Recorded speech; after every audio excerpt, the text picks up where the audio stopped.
लेकिन अब स्थितियां बदल गई हैं। अब वहां के आतंकवादी ही अपने घर में सुरक्षित नहीं है। बड़े नारे लगा लिए कि दूध मांगोगे खीर देंगे, कश्मीर मांगोगे तो चीर देंगे।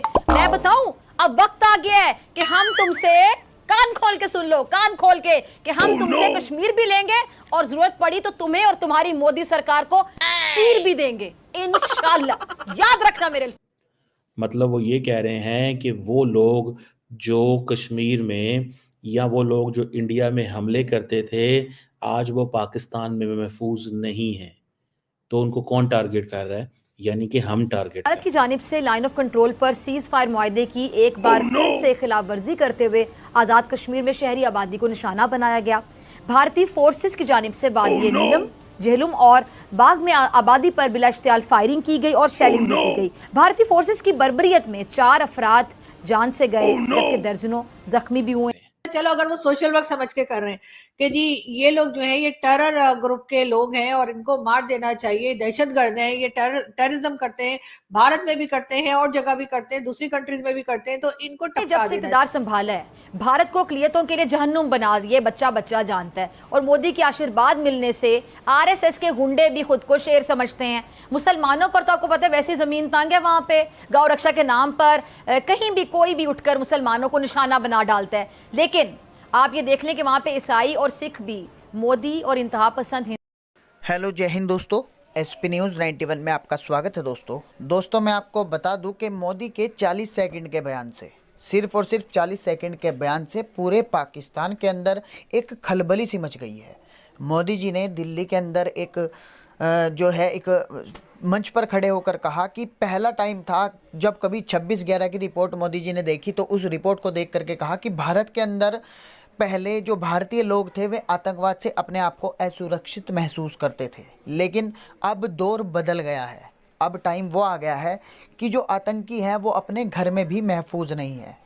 प्रधानमंत्री नरेंद्र मोदी जी ने किसी का नाम नहीं लिया, किसी देश का नाम नहीं लिया, लेकिन जहां पर गड्ढा होता है वहीं पर पानी मरता है। पाकिस्तान इस बात को कहीं ना कहीं समझ गया और इसी स्टेटमेंट पर पाकिस्तानी मीडिया में खूब रोटियां सेकी जा रही हैं, खूब अपने बातें की जा रही हैं। तो मैं आपको बता दूं कि पाकिस्तानी मीडिया में पूरे चर्चा पे, पूरे जोरों शोरों पे ये बयान है। पाकिस्तानी मीडिया किस तरीके की बातें कर रहा है, तो आइए दोस्तों वीडियो को स्टार्ट करते हैं। बात की है that we should give signals, we should talk to them, we should let them know कि हाँ जी, आप क्या चाहते हैं। उन्होंने बता दिया है, वो हमसे चाहते हैं कि भाई हमने अपनी मर्जी करनी है। This is what they want. वो हमसे बात वो अगर करेंगे तो ये नैरेटिव कैसे बनाएंगे? So they don't want to make a narrative. So इसीलिए उन्होंने कहा है कि पाकिस्तान के अंदर आजकल दहशतगर्द महफूज नहीं है, बिकॉज हम उनको घर में घुस के मार रहे हैं। ये नरेंद्र मोदी साहब ने एक बड़ा ही सोफिस्टिकेटेड, साफ सुथरे, एक जिसे कहते हैं ना पढ़े लिखे अंदाज से अपनी पॉलिसी को डिक्लेयर किया। यही बात अमित शाह करते, राजनाथ सिंह करते, तो उन्होंने कहा था हमने घुस के मारना, असहज कर देना, उन्होंने और अंदाज से बात करनी थी। ये बात अगर वो करते तो उन्होंने और अंदाज से बात करनी थी। लेकिन ये बात क्योंकि इन्होंने की है, वजीर आजम साहब ने, तो वो बिल्कुल एक और स्टाइल से बात की है। उन्होंने कहा जी कि वो तो सेफ नहीं है, दहशतगर्द वहां पे महफूज नहीं है। मतलब this is a new way of talking. ये बात करने का एक नया तरीका है। और ये बात करना जी कि आजकल दहशतगर्द पाकिस्तान में महफूज नहीं है, इट मीन्स, अच्छा अब क्वेश्चन ये है, लोग पूछेंगे दहशतगर्द महफूज नहीं है, क्या मतलब, क्या कह रहे हैं? ये बात तो पाकिस्तान भी कहता है कि दहशतगर्द पाकिस्तान में महफूज नहीं, हम उनको टारगेट करते हैं। लेकिन इंडिया किन दहशतगर्दों को कहता है? इंडिया कहता है ये वो दहशतगर्द हैं जो इंडिया पे हमले करते थे, माजी में अटैक करते थे, वो महफूज नहीं है। अच्छा, ये अल्फाज दोनों तरफ से बोले जाते हैं। पाकिस्तान भी कहता है कि दहशतगर्द पाकिस्तान में, हम उनको छोड़ेंगे नहीं। इंडिया भी कहता है, लेकिन दोनों का जो टारगेट ऑडियंस है वो अलग है। इंडिया के लिए कहते हैं कि वो दहशतगर्द जो कश्मीर में हमें तंग करते रहे, ये वो उनके अल्फाज है। This is what they believe in, कि जो कश्मीर में हमें तंग करते रहे, हम उनको हिट करते हैं। पाकिस्तान कहता है कि हम उनको हिट करते हैं जो अफगानिस्तान में बैठ के पाकिस्तान पे हमले करते हैं। जो कश्मीर के हवाले से जो बात चलती है उसमें पाकिस्तान कहता है जी कि हमने इनको मेन स्ट्रीम कर दिया है, हमने जिसे कहते हैं ना मेन स्ट्रीम कर दिया है। सो हमें इस चीज़ को देखना है कि अगर ये ऐसी सिचुएशन है, हमने अगर उनको मेन स्ट्रीम किया है तो हाउ कम हम इसको कैसे एक्सप्लेन करेंगे, हम उनको कैसे बताएंगे इस चीज़ को। हमने आज तक अपनी पॉलिसी को क्लियर उस तरह नहीं किया। हमने समझा कि अगर FATF की ग्रे लिस्ट से पाकिस्तान निकल गया तो द जॉब इज डन। हम ये समझते हैं कि FATF, देखिए FATF के हवाले से पाकिस्तान ने बड़ा काम किया है। पाकिस्तान ने बड़ा काम किया है कि हम उन मुल्कों में से थे जो FATF की ग्रे लिस्ट में थे। ईरान भी था, UAE भी था, बहुत सारे मुल्क थे जो ग्रे लिस्ट में थे।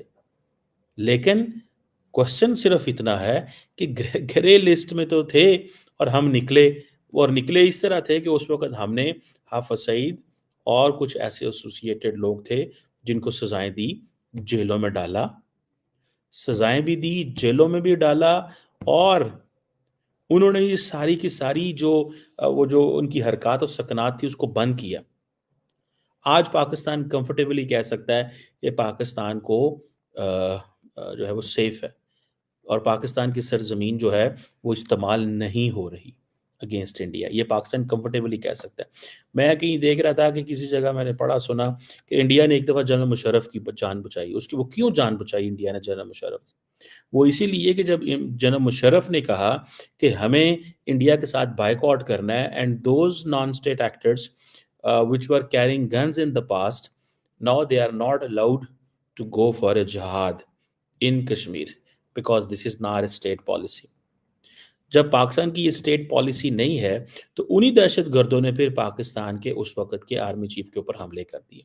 सो there were some groups who were targeting Musharraf को कई दफ़ा मल्टीपल दफ़ा टारगेट किया गया है, और ये इसी वजह से किया गया है बिकॉज मुशर्रफ जो है वो उसको इस चीज़ का अंदाज़ा था कि मेरे लिए, और इंडियन सुना इंटेलिजेंस ने ये खबर कि एक दफ़ा मुशर्रफ तक दी थी कि आपके ऊपर ख़तरा है,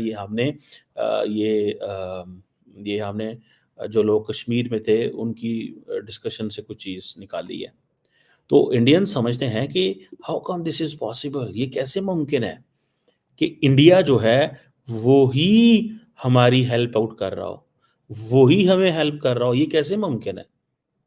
तो देन रियलाइजेशन आई, उन्होंने कहा भाई वो इस तरह था कि जनरल मुशर्रफ जो था उस वक्त ही was playing as a good cop, वो इन दहशतगर्द जमातों को खत्म कर। किसी कंट्री का जो सा प्राइम मिनिस्टर है वो ये कहता है कि मैं इंडिया के प्राइम मिनिस्टर का फ़ैन हूँ, कभी US का प्रेसिडेंट ये कहता है कि मैं इनका फ़ैन हूँ, बड़े बड़े बिजनेसमैन एलन मस्क ने ये कहा कि मैं फ़ैन हूँ। अभी स्टेटमेंट आई है रशिया की तरफ से, उनके जो G20 में रिप्रेजेंटेटिव आए हैं उन्होंने ये बोला PM Modi is a clever man, मतलब कि वो बहुत अच्छे तरीके से बहुत बेहतर पॉलिसीज़ के साथ पूरी दुनिया को साथ लेके चल रहा है। क्या कहेंगे, दुनिया क्यों इतना प्रेज़ कर रही है, क्यों इतना तारीफ़ कर रही है? इवन पाकिस्तान की बात करें, हम तो ये समझते ना दुश्मन है या नेबर है, मतलब हमारे उनके खिलाफ, हम भी तारीफ़ कर रहे हैं। सर देखें, बात यह है कि किसी भी कंट्री के जो भी अब तक दुनिया में जितने भी कंट्री स्ट्रेंथन है विद रिस्पेक्ट टू पॉलिटिक्स, ठीक है, या कोई भी एतबार से हमारे कंट्री को हमारी एस्टेब्लिशमेंट नहीं डुबोया, जब भी डुबोया, ठीक है।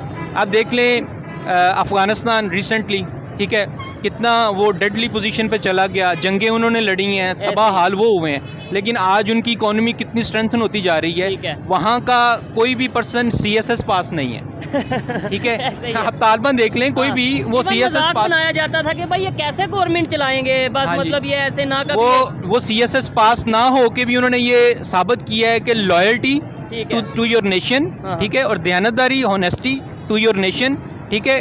करप्शन जो है वो इस किस्म की जितनी भी चीज़ें हैं, हमारी जड़ों को खोखले करने वाली चीज़ ही करप्शन है, ठीक है। लेकिन आपको नहीं, मैं सॉरी बात काट रहा हूँ आपको, लेकिन आप क्या समझते हैं इंडिया में करप्शन नहीं होती होगी, या रशिया या कोई भी जो डेवलपमेंट कंट्री की तरफ जा रहा है कंट्री, उधर करप्शन नहीं होती होगी? सर करप्शन होती है, लेकिन असल में बात ये है कि करप्शन को जो डिफेंडर्स होते हैं ना, करप्शन के जो डिफेंडर्स हैं, ठीक है, अगर आपके टॉप लेवल जितनी भी मैनेजमेंट है, अगर वही करप्शन खुद करवाएगी अपने घनौने जो उनके अपना मामलात है उनको छुपाने के लिए, तो फिर डीप रूट्स के अंदर हर चीज़ तबाह होगी। ठीक है, मतलब जो करप्शन को कंट्रोल करने वाले इंस्टीट्यूट हैं, अदारे हैं या गवर्नमेंट है, अगर वही करप्शन में इन्वॉल्व होंगे तो फिर तो किसी भी कंट्री का कुछ नहीं। बड़े लेवल के जो करप्ट माफियाज हैं, जिस तरह आपकी चीनी माफिया, टिम्बर माफिया, पेट्रोल ठीक है, पेट्रोल माफिया, ठीक है, जितने भी स्कैंडलाइज होती हैं चीज़ें, आज की जो न्यूज़ है, ठीक है, आपका जो सेक्रेटरी जो है जिसने ये चीज़ बेनकाब की कि 70 लाख बोरियां जो है ना वो बरामद हुई हैं जो कि एक्सपोर्ट की गई हैं